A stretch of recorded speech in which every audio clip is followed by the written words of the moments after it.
नमस्ते दोस्तों, एस्ट्रोभूषण चैनल में आपका स्वागत है। हम बात कर रहे हैं राहु का जो ट्रांजिट हो रहा है। राहु जो है वो मेष से मीन में जा रहे हैं। अभी तक हम तुला लग्न और राशि तक बात कर चुके हैं और आज हम बात करने वाले हैं वृश्चिक लग्न और राशि के लिए ये जो राहु का ट्रांजिट होने वाला है वो कैसा रहने वाला है। सबसे पहले वृश्चिक, आपका राशि स्वामी है मंगल।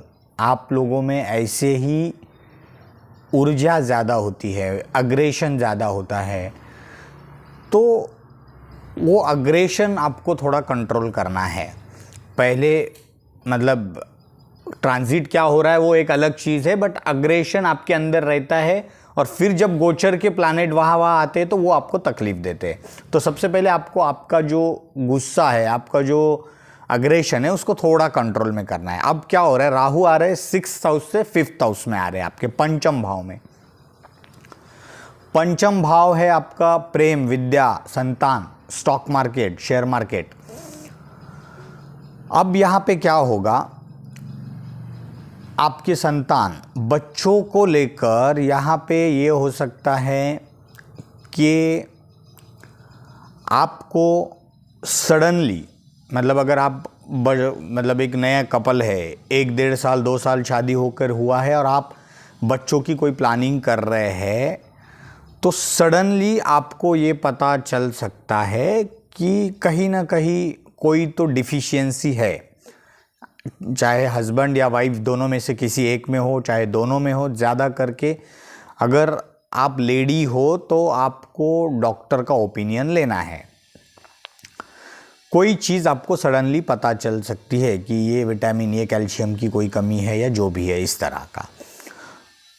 वहाँ पे और एक चीज़ है कि जिनका अभी ये 1.5 साल में डिलीवरी का टाइम आने वाला है, नॉर्मल डिलीवरी होने के चांसेस बहुत कम है। चांसेस ज़्यादातर ये है कि आपको मतलब सीज़ेरियन होके हो सकता है। बहुत केसेस में ये भी हो सकता है कि अबॉर्शन के भी योग बनते हैं, तो थोड़ा सा आपको केयर करना है। दूसरा है विद्या, जो भी बच्चे जो पढ़ाई कर रहे हैं, जनरली दोस्तों ये रहता है राहु केतु जैसे प्लैनेट अगर पंचम भाव में बैठते हैं तो वो बच्चों की पढ़ाई में कहीं ना कहीं, कभी ना कभी एक ब्रेक लगाते हैं। रीज़न अलग अलग हो सकता है। सडनली क्या होता है, कोई कोई बच्चों का एग्ज़ाम के वक्त पे बच्चा बीमार हो जाना, सडनली उसके मदर फादर की किसी एक की ट्रांसफ़र हो जाना, और कहीं ना कहीं वो पढ़ाई में एक डिस्टर्बेंस क्रिएट करता है। तो ये गोचर का राहु भी ऐसा कुछ कर सकता है।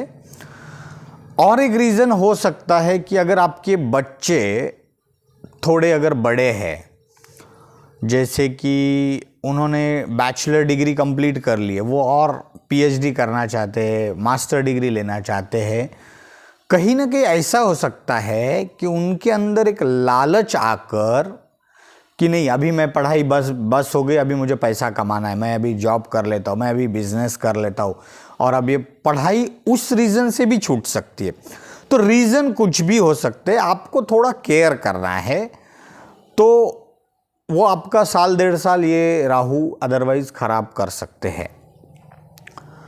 दूसरा है स्टॉक मार्केट। स्टॉक मार्केट में आपको लॉन्ग टर्म के लिए इन्वेस्ट करना है, शॉर्ट टर्म के लिए ये राहु आपको नुकसान देंगे। तो लॉन्ग टर्म 5 साल 6 साल के लिए अगर आप कोई भी चीज़ें शेयर मार्केट में पैसा इन्वेस्ट करना चाहते तो कर सकते। अदरवाइज़ मेरी सलाह है कि ये 1.5 साल शेयर मार्केट की तरफ आप देखिए ही नहीं। दूसरा है लव, प्रेम।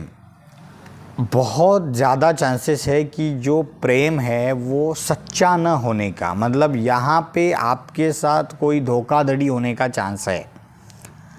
अब वो सच्चा नहीं होना यानी क्या है, आप जिनके साथ प्रेम करते हो वो भी आपके साथ प्रेम करते होंगे, लेकिन वो सच्चा नहीं होने का यानी क्या है, उसके पीछे कोई ना कोई लालच, कोई ना कोई एक उनका एक स्वार्थ हो सकता है। चाहे वो आपकी संपत्ति की तरफ देख के आपसे लगाव करते होंगे, चाहे कोई भी रीज़न हो सकता है, बट वो सच्चा ना होने का चांस है। थोड़ा परख के लीजिए।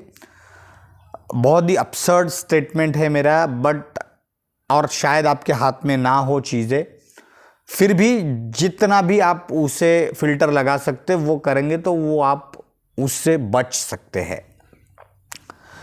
अब राहु की एक दृष्टि है 9th हाउस पे, ये यहाँ पे पिता का स्थान है और ये भाग्य का स्थान है। ये राहु आपको धर्म से जोड़ेगा। आपके पिता के लिए कोई भी समस्या अगर है, उनकी हेल्थ इश्यूज़ है, तो वहाँ पे डॉक्टर का ओपिनियन लीजिए। ये राहु उनको अच्छा ट्रीटमेंट दिलाएगा, क्योर कराएगा। और है कि आपको भाग्य का सपोर्ट यहाँ पे बढ़ जाएगा। भाग्य से आपको चीज़ें बननी चालू हो जाएगी। अब भाग्य से आपको, चाहे आप एक आधा लॉटरी का टिकट खरीद लिया, वो शायद आपको लग गया। मैं ये एक एग्जांपल दे रहा हूँ। भाग्य में बहुत सारी चीज़ें आती है दोस्तों। बहुत दिनों से आपके कुछ काम अटके हुए थे, अब सही में सेम काम बनना चालू हो जाएगा, क्योंकि अब वो भाग्य भी आपका जो है वो एक्टिवेट हो जाएगा। और एक साइड भाग्य का सपोर्ट मिल रहा है, जहाँ पे राहु बैठा है, तो आपका जो रिस्क टेकिंग एबिलिटीज है वो बढ़ जाएगा। तो उसमें आपको नहीं जाना है, क्योंकि ये साल 1.5 साल का पीरियड रहता है। आप जो अभी रिस्क लोगे उसके परिणाम शायद साल 1.5 साल आपको अच्छे मिलेंगे। वापस आपके लिए चीज़ें डिफ़िकल्ट बन सकती है।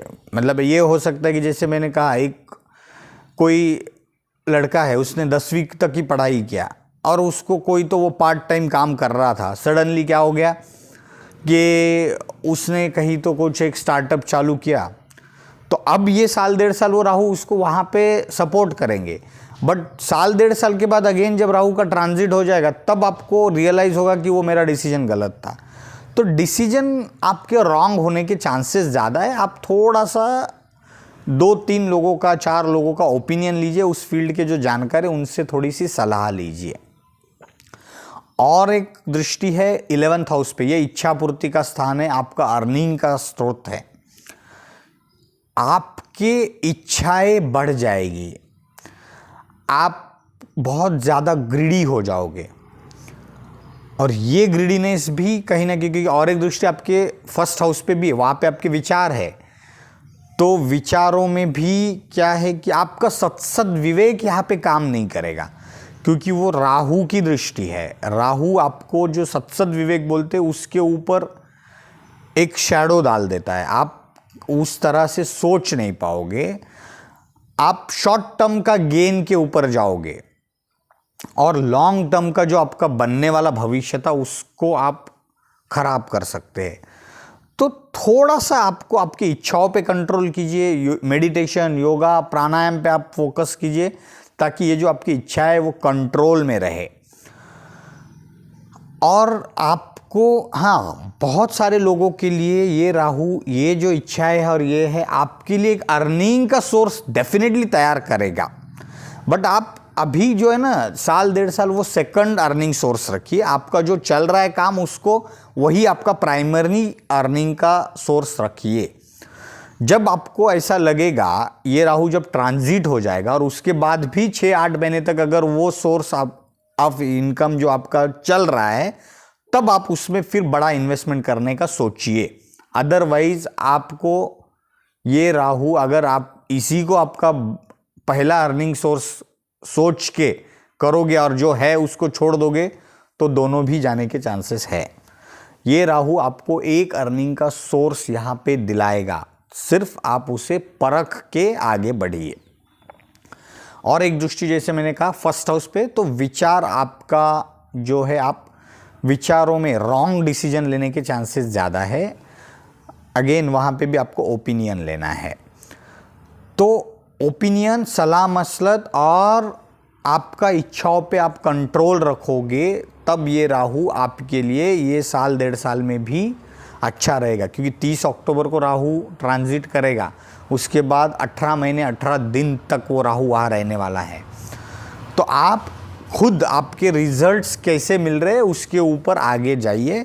बाकी जिन चीज़ों में मैंने बचने के लिए कहा है, खास करके शेयर मार्केट में लॉन्ग टर्म में इन्वेस्टमेंट कीजिए, पढ़ाई वगैरह को लेकर कोई डिस्टर्बेंस आ सकता है, बट वहाँ पे जो मैंने चीज़ कही है, देखिए एक कोई चीज़ें रहती है जो आपके हाथ में नहीं रहेगी, लेकिन आप ऐसा डिसीजन मत लीजिए कि मेरे को अभी आज बस पैसा कमाना है, इसके चक्कर में ये मैं छोड़ भी दूँ तो चलेगा। शायद बिगिनिंग में 1 साल 6 महीने ये राहु आपको सक्सेस भी देगा, लेकिन लॉन्ग टर्म में वो सही में सस्टेनेबल है या नहीं है, वो परख करके देन आगे बढ़िए। तो वृश्चिक लग्न और राशि के लिए फ़िलहाल इतना ही, बाद में हम अदर राशियों की बात करेंगे। Thank you very much.